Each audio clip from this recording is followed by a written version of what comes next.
एक गांव में रामू नाम का किसान अकेला रहता था। उसके पास एक तोता था जिसे वह बचपन से पाल रहा था। तोता बहुत समझदार और बोलने में माहिर था।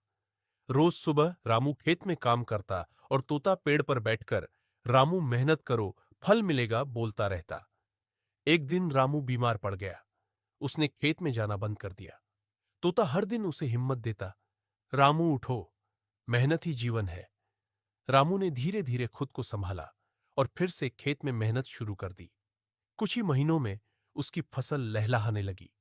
गांव के लोग हैरान थे कि रामू इतनी जल्दी कैसे ठीक हो गया। रामू मुस्कुराकर बोला, मेरे पास एक दोस्त है जो हर दिन मुझे उम्मीद देता है, मेरा तोता।